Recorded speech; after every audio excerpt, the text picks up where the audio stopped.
Bonjour à tous, prenons un instant aujourd'hui pour lire et méditer un passage du livre du ciel de Luisa Piccarreta. Au nom du Père qui m'a créé, du Fils qui m'a sauvé et du Saint-Esprit qui me sanctifie. Amen. Jésus, je m'immerge en toi, dans ton acte unique et éternel d'amour, dans cet acte incessant, continuel, dans cet acte primordial, dans ce grand bain de ta lumière, de ton sang, de ta divinité, de ta volonté, de ton humanité, de tes mérites, de tes œuvres divines, de tes attributs divins, de tes souffrances, de tes plaies. Il y a tout dans ce grand bain et je m'y plonge, Seigneur. Et je te supplie de me marquer du sceau de ton divin fiat et de remplir mon âme de ta présence, de ta lumière, de ton Esprit Saint, de ton amour. Viens retirer dans mon cœur tout ce qui est ni toi, ni de toi, ni pour toi, tout ce qui t'offense, tout ce qui te blesse, tout ce qui résulte de ma volonté propre. Retire tout et crée cet espace nécessaire pour que ta divine volonté puisse être souveraine en moi, qu'elle puisse agir librement, qu'elle puisse opérer librement à partir de mon humanité. Jésus, que je t'offre comme tous les jours, engage de mon immense amour pour toi. Je le fais de tout mon cœur, au nom de tous. Aussi, Jésus, que ma vie puisse devenir une offrande éternelle pour ta gloire, que chacun de mes mouvements puisse te réjouir. Aussi, investis mes pas de ta présence. Divinise toutes mes actions, sanctifie chacun de mes regards, sois présent dans toutes mes paroles, viens à travers toutes mes pensées, toi-même penser, Jésus, viens les organiser en toi pour que je ne puisse penser qu'à toi, viens faire battre mon cœur, viens dans mon souffle, viens dans tout ce que je fais, Seigneur. Vraiment, je te demande que tout soit fait pour toi, que tout soit fait par toi et que tout soit fait dans ta divine volonté, immergée en toi, Seigneur. Jésus, je te remercie infiniment pour tout ce que tu fais pour chacun de nous, pour toutes ces grâces, toutes ces bénédictions que tu nous as déjà données, que tu vas nous donner aujourd'hui, que tu nous donneras demain. Merci pour ces enseignements, ces écrits du livre du ciel qui nous brûle le cœur. Tu l'as dit, chaque vérité que je vous donne est un cadeau, mais qui vaut plus que toute la création. Vraiment, c'est une vie divine que je sors de moi aussi. Seigneur, nous voulons vraiment te remercier et nous nous réjouissons de pouvoir nous abreuver de tous ces délices que tu nous offres, Seigneur, pour notre sanctification. À chaque fois, il y a comme une douche de lumière. À chaque fois, nous grandissons dans cette ressemblance avec toi. Et vraiment, tu nous donnes cette soif de mettre en pratique pour que nos vies portent de beaux fruits pour ta gloire, Seigneur. Que nous puissions donner comme des échos de toi-même, des images de la Trinité. Aussi, guide-nous. Je voulais te remercier aussi pour ta maman, la reine du royaume de la divine volonté qui jour après jour nous reprend quand nous chutons, qui nous donne, si nous lui demandons, une petite gorgée, une petite goutte de ta divine volonté et qui nous ramène à notre juste place, quel que soit l'état de notre âme, quelles que soient nos misères, quels que soient nos doutes, nos tribulations. Elle vient et avec sa douceur toute maternelle, elle vient nous ramener dans ton cœur. Elle nous montre son visage qui te ressemble en fait. Vous avez le même visage, vous avez le même agir et vraiment elle nous ramène petit à petit à toi, Seigneur. Alors nous voulons te remercier de nous l'avoir donné. Nous voulons vous recouvrir l'un l'autre de votre amour respectif, vous recouvrir de tous les actes d'amour, Jésus, que tu as placés dans l'œuvre de la création, dans l'œuvre de la rédemption et dans l'œuvre de la sanctification. Nous voulons vous recouvrir l'un l'autre de tous les actes d'amour de tous les saints, de tous les temps. Voilà, tous ceux qui sont morts martyrs par amour pour vous, toutes les prières, les rosaires, les dévotions, les chapelets, tout ce qui a pu être fait vraiment parce que les âmes vous aiment, nous vous réoffrons tout, nous récapitulons tout, vraiment de la première prière, du premier acte d'amour jusqu'au dernier qui sera, on reprend tout, on plonge tout bien sûr dans ta divine volonté pour vraiment tout sanctifier, tout diviniser. Et on vous en recouvre continuellement, et ce, à chaque battement de notre cœur. À chacun d'eux, nous vous demandons également que vienne s'établir le royaume de la divine volonté. On voudrait enrichir tous nos mouvements de toutes les prières, de toutes les paroles, du Notre Père. Pour que vraiment, Jésus, tu puisses te sentir conquis par nos paroles qui sont les tiennes, par nos prières qui sont les tiennes, par nos bénédictions qui sont les tiennes. On ne veut rien faire par nous-mêmes, on veut vraiment t'offrir à toi-même, Seigneur. Alors je te demande maintenant, Jésus, de venir parler à travers ma bouche. Envoie sur chacun de nous ton Esprit Saint, que ce moment fait en union avec toi puisse avoir des retombées dans tous les cœurs. Et je te demande de disposer nos âmes pour que nous puissions vraiment bien comprendre. C'est très très important d'accueillir, de digérer et de laisser vraiment tous ces mots bénis qui sont les tiens s'infuser en nous. Alors vraiment, que nous puissions accueillir avec ton intelligence et ta sagesse à toi. Invoquons l'Esprit Saint. Esprit Saint, viens, par la puissante intercession du cœur immaculé de Marie, ton épouse bien-aimée. Viens, Esprit Saint, viens, par la puissante intercession du cœur immaculé de Marie, ton épouse bien-aimée. Viens, Esprit Saint, viens, par la puissante intercession du cœur immaculé de Marie, ton épouse bien-aimée. Alors le passage que nous allons méditer est celui du 29 avril 1928. Nous sommes donc dans le volume 24 et c'est Louisa qui parle. Mon pauvre esprit est toujours la proie du fiat suprême. Il me semble que je ne peux penser à rien d'autre et que rien d'autre ne m'intéresse. Voilà, puisque c'est Jésus qui agit en Louisa, c'est sa divine volonté qui opère. Et bien voilà, elle est tout le temps occupée à faire ses rondes. Elle est vraiment prise dans ce flot continuel. Elle va rechercher tous les actes de Jésus dans l'œuvre de la rédemption. Elle les récapitule, elle place ses je t'aime. Et puis elle vient tenir compagnie à la divine volonté qui opère, qui agit dans les éléments créés. Elle place ses actes d'amour, d'adoration, de louange sur chaque petite chose, chaque petit élément de la création. Et puis elle accompagne la divine volonté, elle accompagne l'Esprit Saint dans les sacrements pour lui tenir compagnie et pour vraiment le consoler et l'aimer, lui qui souffre vraiment de solitude dans chacun de ses sacrements. Donc elle est tout le temps occupée à penser à la divine volonté et son âme est tout le temps occupée à prier, à réparer, à faire ses rondes. C'est normal puisque c'est Jésus qui opère en elle, c'est sa divine volonté qui agit en elle. Je sens en moi un courant qui m'arrête tantôt à un point, tantôt à un autre de la divine volonté, mais je finis toujours sans jamais pouvoir tout prendre de sa lumière infinie. Elle sent bien cette vie divine en elle, elle sent que c'est une source intarissable. Jésus lui a dit, mais c'est la source comprenant absolument tout, et il y aura toujours quelque chose de nouveau à prendre, puisque vraiment, voilà, c'est une source infinie.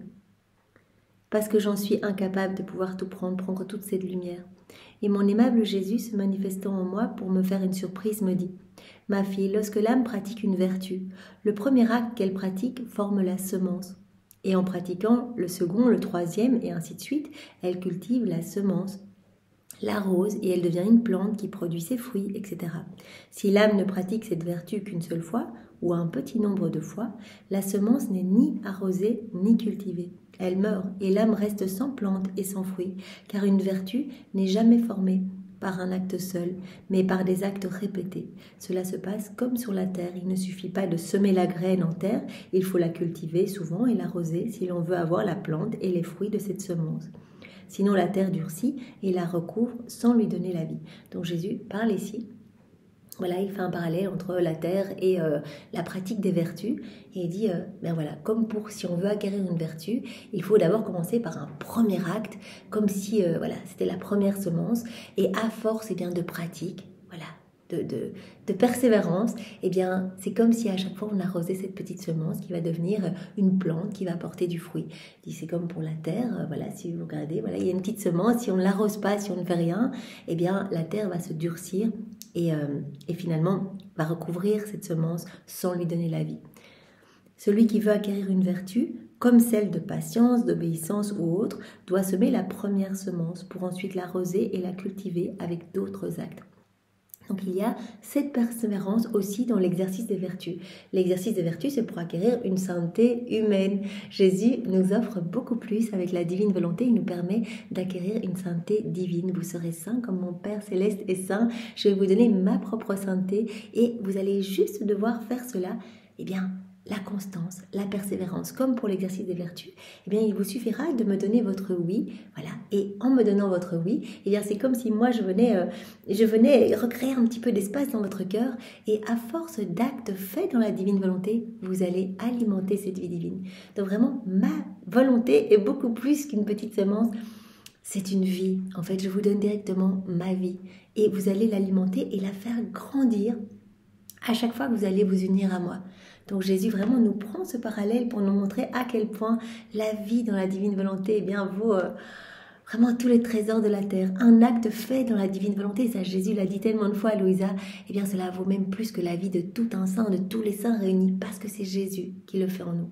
Donc vraiment, il nous appelle à cette persévérance une fois de plus, à cet abandon entre ses bras, lui faire confiance, dire Jésus, je comprends pas tout. Il y a quelque chose qui m'attire dans ces écrits du ciel, parce que Jésus a dit, je vais mettre quelque chose vraiment dans mes mots, quelque chose qui va vous séduire, qui va vous donner envie d'y retourner et de mettre en pratique. Eh bien, voilà, Seigneur, je m'offre à toi, je te donne mon oui. Si vous ne l'avez pas encore fait, c'est le moment. Donnons notre fiat, immergeons-le vraiment dans la divine volonté, donnons-le dans la divine volonté pour que vraiment il soit immuable, qu'il ne puisse plus être retiré. Et vraiment, laissons Jésus agir. Jésus a dit, vous me donnez votre oui et le tour est joué. Il suffit après que vous me manifestiez votre intention, parce que c'est ça qui est magnifique.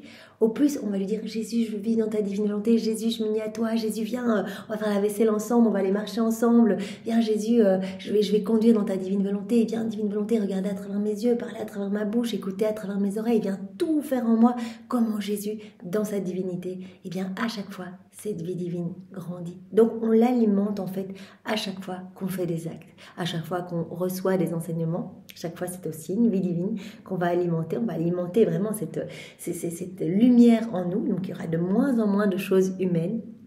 Et Jésus, on parlait dans le volume 35, je trouve ça tellement beau.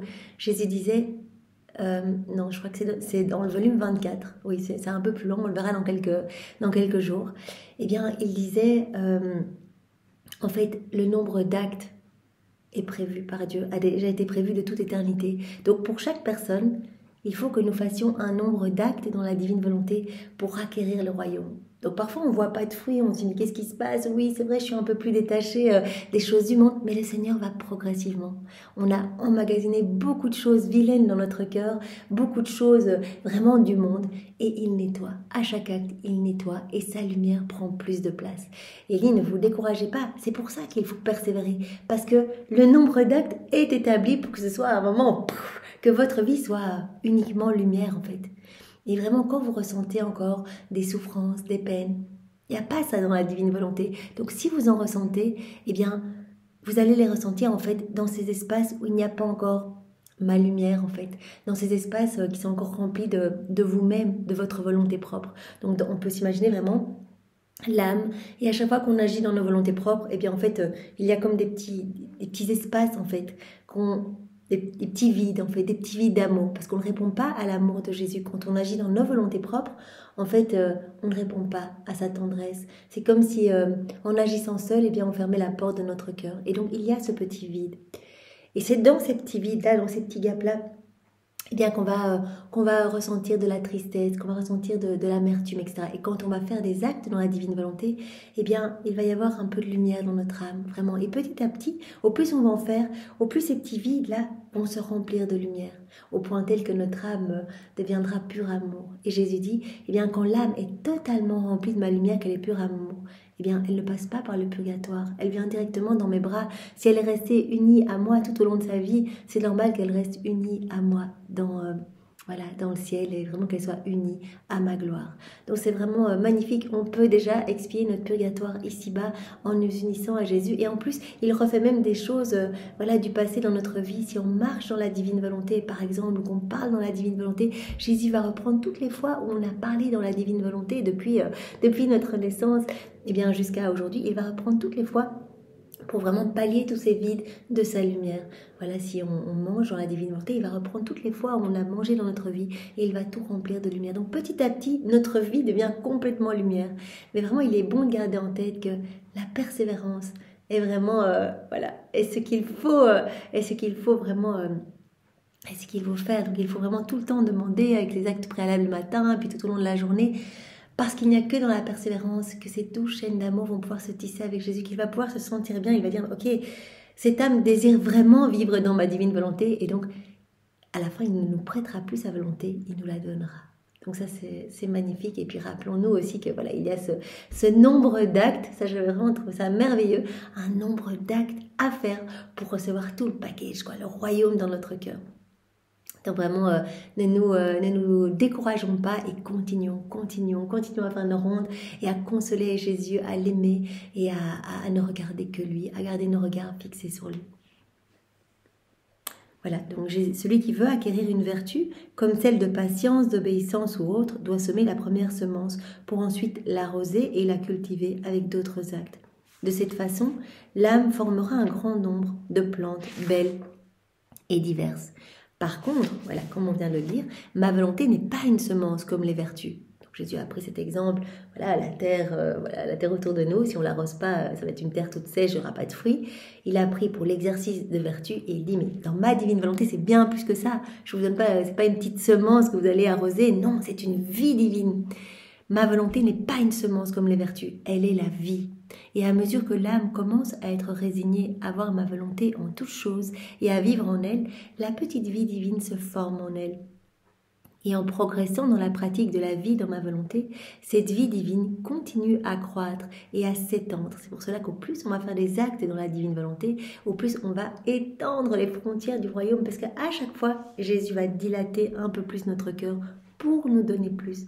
La vie dans la divine volonté lui permet en fait de nous donner tout ce dont il rêve de nous combler. En fait, tout est pour nous, vraiment, toute la création, toutes ses œuvres, il veut tout nous donner, ses attributs, ses qualités, tout. Et donc, si notre cœur est rempli des choses du monde, il n'a pas d'espace pour déposer.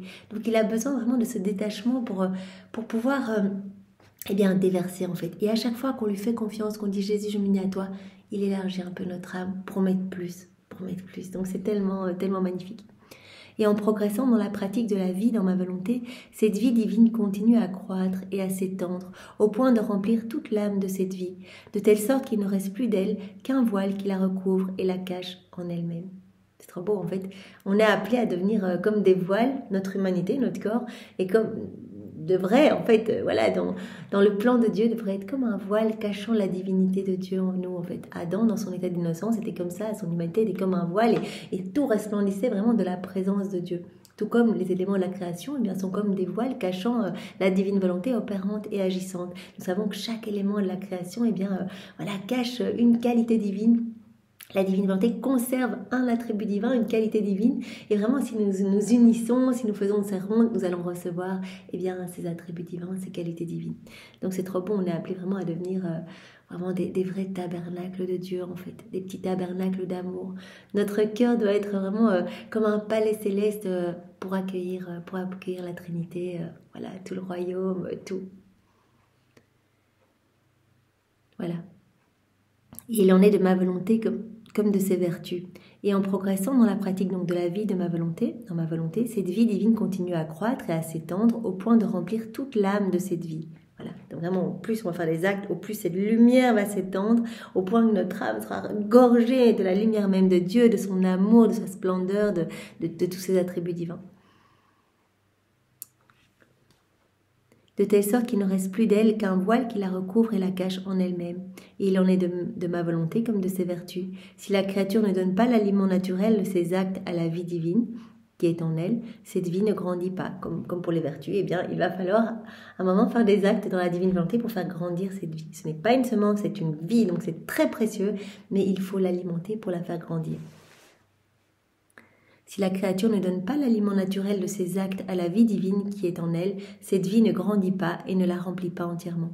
C'est ce qui arrive à un nouveau-né qui n'est pas nourri après sa naissance et qui meurt. En fait, puisqu'elle est la vie, ma volonté a besoin, plus que les vertus qui sont les images des plantes, d'être continuellement nourrie pour grandir et devenir une vie entière, autant que la créature en est capable. Donc vraiment, Jésus nous appelle à faire beaucoup d'actes pour faire grandir cette vie. Que ce soit même pour un petit bébé, si on ne l'alimente pas, il va mourir. Donc il faut vraiment alimenter cette vie pour qu'elle puisse grandir. C'est très facile, on l'alimente en nous unissant à Jésus, en réparant, en faisant ses rondes, en recevant tous ses enseignements, etc. À chaque fois qu'on s'unit, qu'on fait quelque chose dans la divine volonté, la vie divine peut croître en nous. C'est pourquoi il est nécessaire que tu vives toujours dans la divine volonté, que tu prennes ces délicieux aliments de ma volonté elle-même, afin de nourrir en toi sa vie divine. Jésus parle souvent de ces délicieux aliments. D'ailleurs, il dit, une fois que vous allez goûter à ces aliments, de faire tout en union avec moi, vous allez sentir cette paix. Il va émaner de vous comme un parfum balsamique, comme une chaleur, une lumière qui va en venir envelopper toutes les personnes autour de vous. Vraiment, les personnes vont se sentir comme appelées, en fait, par toute cet amour qui va sortir de votre personne.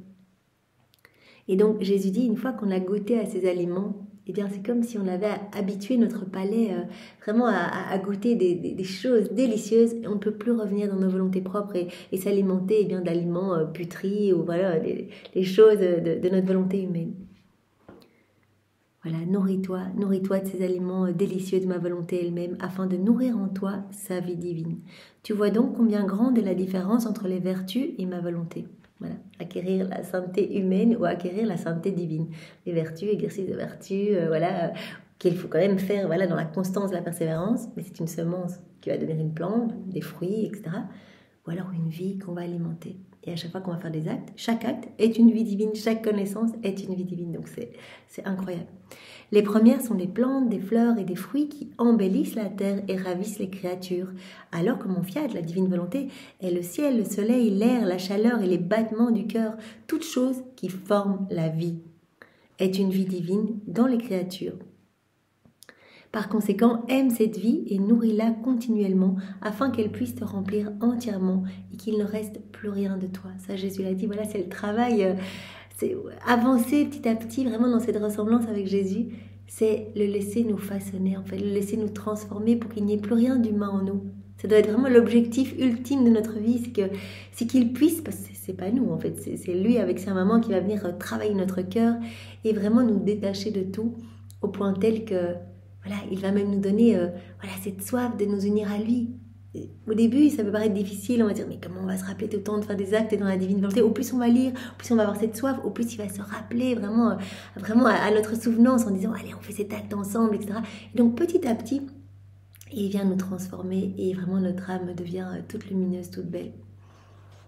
Après quoi je continuais ma ronde dans la divine volonté et en répétant le refrain des « Je t'aime », je disais « Jésus, mon amour, je veux laisser tout mon être dans ton fiat afin de pouvoir me trouver dans toutes les choses créées pour les orner de ton « Je t'aime ». Voilà, il est en train de faire une ronde dans l'œuvre de la création. Elle place ses « Je t'aime » partout. On place « Je t'aime » sur les feuilles, sur les flocons de neige, sur les gouttes d'eau, dans la mer, dans les rivières, dans les nuages, sur les scintillements des étoiles, dans les rayons du soleil, dans le soleil lui-même, partout, en fait, dans chaque molécule d'air, dans chaque particule de lumière, dans chaque atome de terre, on peut placer partout nos je t'aime partout, chaque grain de sable, etc.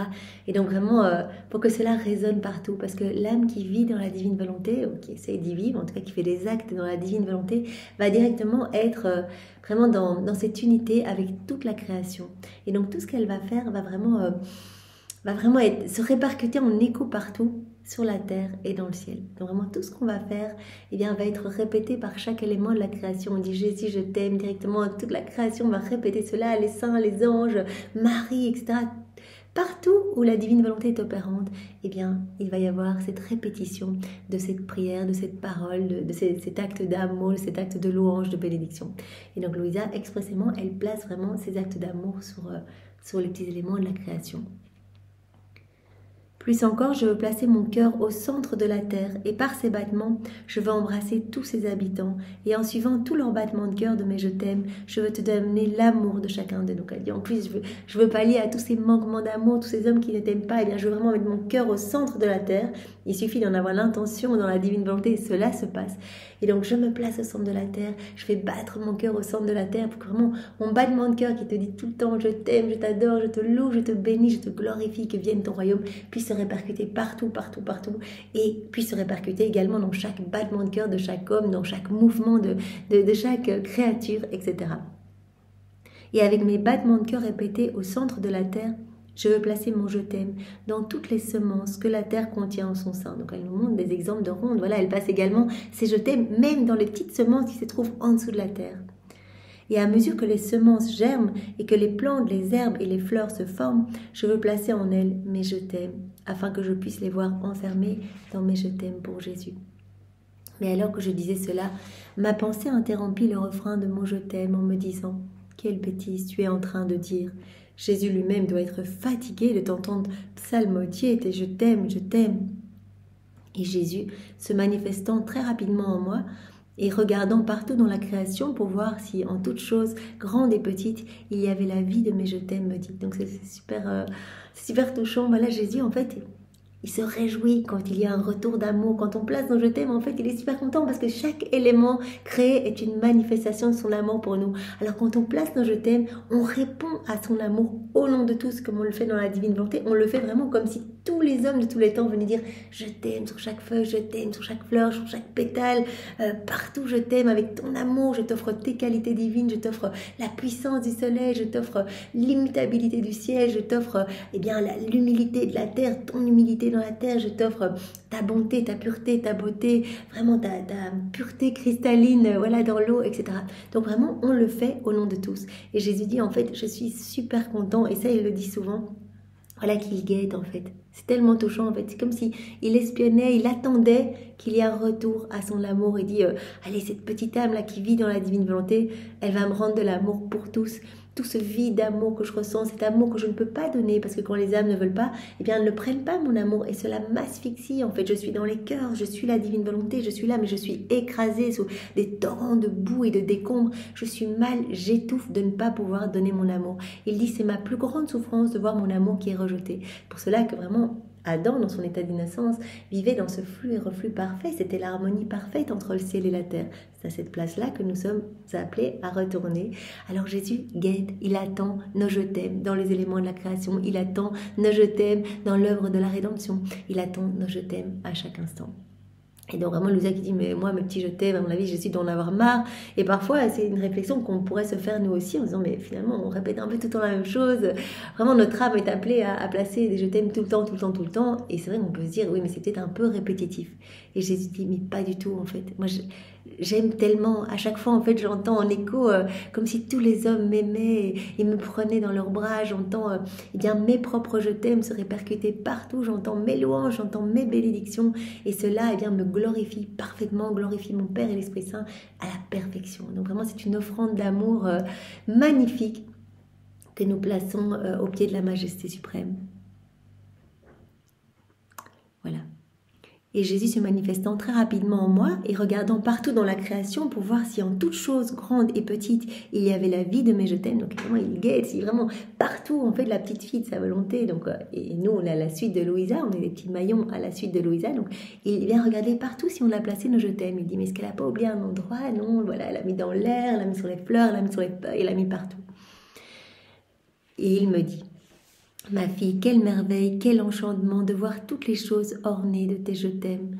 Si les créatures pouvaient voir tous les atomes de la terre, toutes les plantes, les pierres, les gouttes d'eau ornées de tes je t'aime, et la lumière du soleil, l'air qu'elle respire, le ciel qu'elle voit rempli de tes je t'aime, et les étoiles qui brillent rempli de tes je t'aime, quel émerveillement ne naîtrait pas en elle. Voilà. Nous, on n'a pas la capacité de voir, on n'a pas les yeux pour voir eh bien, les merveilles que cela crée. Mais c'est vraiment un enchantement, un émerveillement. Quel doux enchantement dilaterait la pupille de leurs yeux pour te voir psalmodier tes je t'aime. C'est répétitif, Jésus dit non. Nous, on voit dans le ciel, les saints, les bienheureux, on voit eh bien, tous ces petits diamants que tu poses en fait partout sur chaque élément créé. Et vraiment, cela amène une joie immense, une gloire accidentelle pour les saints. Cela amène une gloire parfaite pour nous, etc. Et donc un rafraîchissement, une beauté nouvelle, une joie nouvelle pour toute la création. Et donc si on pouvait voir ce qui se passait, elle dirait « Comment est-il possible que rien ne lui échappe? Nous nous sentons nous-mêmes ornés de ces je t'aime. » Et elles iraient partout vérifier pour voir si de fait rien ne t'a échappé et profiter de l'enchantement de tes je t'aime.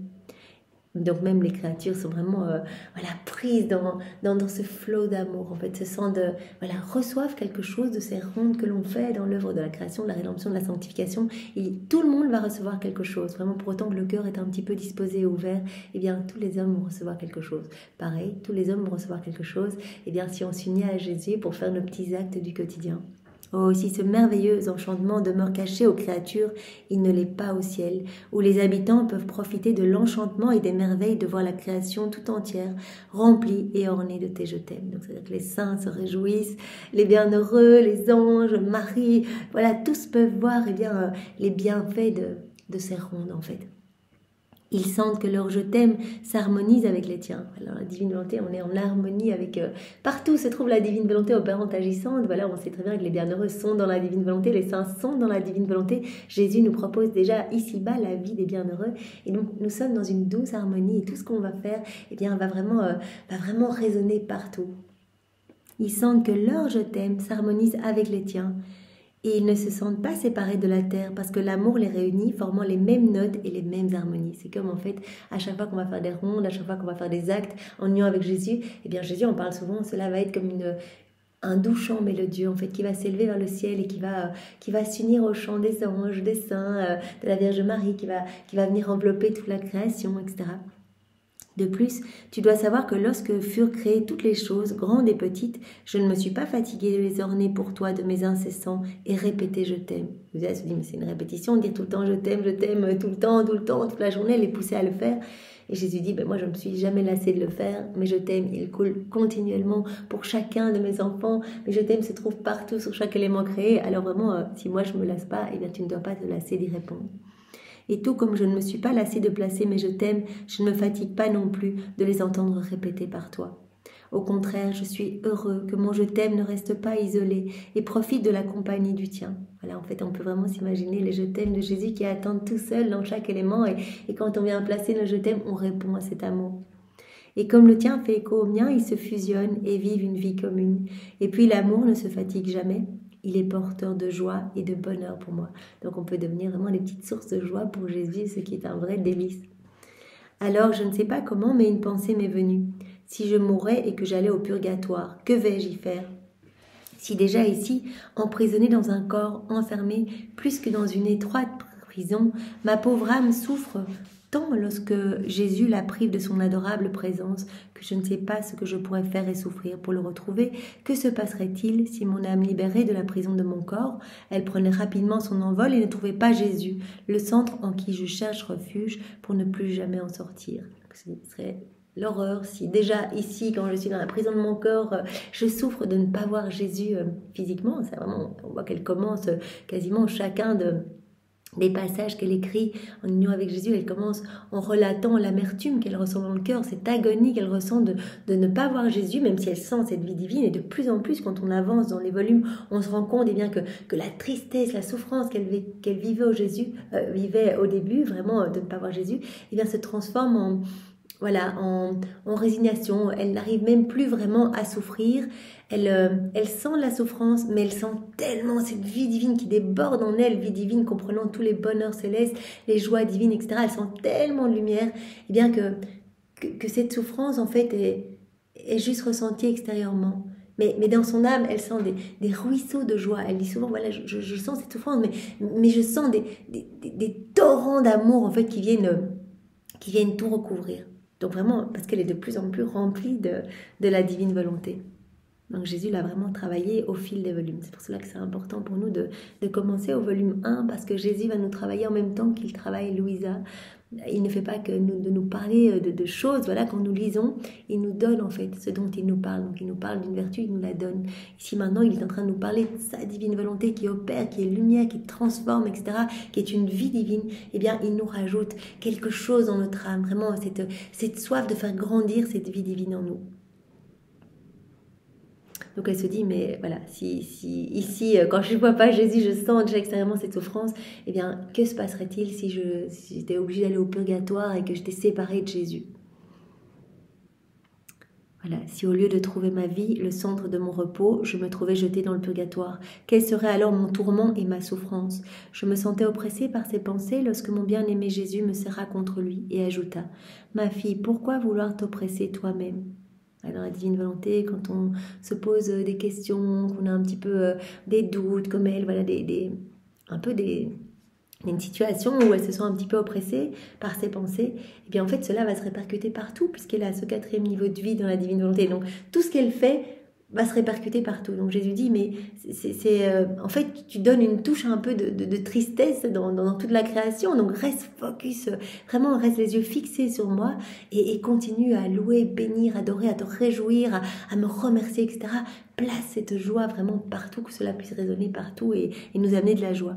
Ma fille, pourquoi vouloir t'oppresser toi-même? Ne sais-tu pas que la créature qui vit dans ma volonté possède un lien d'union avec le ciel, avec le soleil, avec la mer, avec le vent et avec toute la création?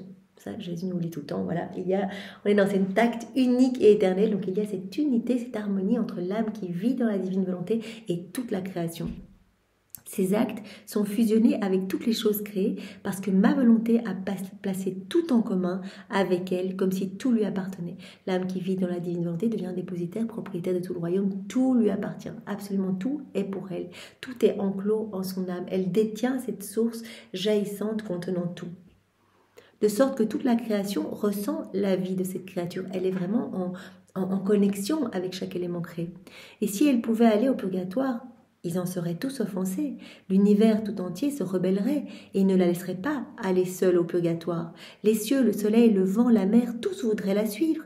Il y a cette unité, vraiment, l'âme qui vit dans la divinité est comme reliée, non seulement reliée à Jésus, à chaque fois qu'elle fait des actes, il y a des chaînes supplémentaires de lumière, d'amour, de douceur qui lient son âme à Jésus. Donc vraiment, il y a ce lien indissoluble, cette inséparabilité qui se construit au plus on fait des actes, et en plus l'âme est connectée et reliée à toute la création. Donc je dis c'est impossible, tu peux pas aller au purgatoire. Si tu devais y aller, tout l'univers te suivrait, chaque élément de la création voudrait te suivre, puisque vous êtes connectés. Tous voudraient te suivre, ils quitteraient leur place et offensés diraient à leur Créateur: elle est tienne et elle est nôtre. La vie qui nous anime tous l'anime elle aussi. Comment cela au purgatoire? Les cieux la revendiqueraient avec leur amour, le soleil parlerait avec sa lumière, le vent avec des voix de lamentation, la mer avec le murmure de ses vagues. Tous auraient un mot pour celle qui a vécu une vie commune avec eux. Mais comme la créature qui vit dans ma volonté ne peut absolument pas aller au purgatoire, l'univers restera à sa place. Vraiment, comme je rejoins ce dont nous avons parlé juste précédemment, voilà pourquoi l'âme qui vit dans la divine volonté n'ira pas au purgatoire, parce qu'elle est restée unie à Jésus et que son âme en fait s'est gorgée de lumière. Il n'y a plus rien d'humain dans son âme en fait. À force d'actes faits en union avec Jésus, eh bien les choses humaines ont été gommées. Jésus a dit je viens au fur et à mesure de tes actes, gommer tes imperfections, tes misères, voilà tout ce qui résulte de toi, de ton orgueil, tout ce qui est profondément humain. Je retire tout petit à petit. C'est pour cela que vraiment c'est un peu la clé de cet enseignement, la constance et la persévérance pour laisser Jésus enlever tout ce qu'il y a d'humain et vraiment faire grandir sa vie divine en nous, uniquement sa lumière. À ce moment-là, eh bien, si tout est lumière en nous, il n'y a plus de petits espaces à aller combler de lumière dans les flammes du purgatoire. Si tout est lumière, on va directement s'unir à la lumière en fait. Si notre âme est pur amour, eh bien on pourra directement s'unir à Jésus qui est pur amour. Voilà, donc Jésus dit, pour l'âme qui a vraiment évolué dans ma divine volonté et qui a laissé ma vie divine croître de manière telle que toute sa vie en est imprégnée et qu'elle est devenue un autre soleil, un autre moi-même, il n'y a aucune raison que cette âme passe par le purgatoire, sinon voilà, tout l'univers se rebellerait puisqu'elle est vraiment connectée à chaque élément de la création. Voilà. Mais comme la créature qui vit dans ma volonté ne peut absolument pas aller au purgatoire, l'univers restera à sa place et ma volonté connaîtra le triomphe d'amener au ciel celle qui a vécu dans le ciel sur cette terre d'exil. C'est magnifique et Jésus en parle souvent. Voilà, l'âme qui a vécu dans la divine volonté, eh bien, il va la prendre, il va l'unir en fait à lui dans sa gloire et il a dit, ces âmes seront les plus beaux joyaux de mon trône en fait. Ce ne seront pas des âmes qui resteront en face de moi pour recevoir des béatitudes, voilà, comme les saints et les bienheureux, recevoir de moi qui est la source jaillissante. Elles seront comme d'autres sources en fait, puisque vraiment elles viendront de la terre avec cette source dans leur âme, cette source de tous les bienfaits, voilà, la divine volonté, elles en seront propriétaires, et bien elles seront d'autres sources dans le ciel et elles pourront elles aussi alimenter les saints et les bienheureux. Donc vraiment, je les garderai vraiment unis à moi et ce seront vraiment des soleils magnifiques dans le ciel qui amèneront de la joie partout. Voilà. Mais comme la créature qui vit dans ma volonté ne peut absolument pas aller au purgatoire, l'univers restera à sa place et ma volonté connaîtra le triomphe d'amener au ciel celle qui a vécu dans le ciel sur cette terre d'exil, qui a vécu déjà le ciel sur la terre en fait. Jésus nous propose de vivre le ciel sur la terre. Déjà, en fait, ici, on a cette possibilité, vraiment juste en laissant Jésus agir en nous, eh bien, de vivre notre purgatoire ici, en fait, de remplir déjà tous ces vides d'amour, par son amour, en fait, en le laissant lui-même nous remplir de sa tendresse, de ses qualités, de sa lumière, voilà, et que cela rayonne à travers notre humanité. Par conséquent, continue de vivre dans ma volonté et ne cherche pas à assombrir ton esprit et à t'accabler avec des choses qui ne t'appartiennent pas. Voilà. Arrête d'assombrir ton esprit, sinon vraiment tu donnes une petite note en fait qui n'est pas harmonieuse, qui monte dans le ciel, puisque tout se répercute partout. Donc reste dans la joie, continue de louer, de bénir, n'assombris pas ton esprit, ne t'accable pas avec des choses qui ne t'appartiennent pas, vraiment sois dans l'espérance, parce que je te dis que voilà, je te garderai unie à moi. Donc vraiment nous pouvons nous réjouir et demander à Jésus cette grâce de pouvoir avancer de plus en plus dans la divine volonté pour que notre vie puisse être vraiment un réceptacle pour accueillir son amour, que nous puissions être vraiment d'autres lui-même sur la terre, que nous puissions lui apporter continuellement du réconfort, l'abreuver, le nourrir, devenir pour lui des petites hosties, et que nous puissions rester continuellement unis à lui ici et après, dans notre patrie céleste. Merci Jésus pour cet enseignement, sois loué, béni et glorifié au nom de tous, dans ta divine volonté. Au nom du Père et du Fils et du Saint-Esprit. Amen.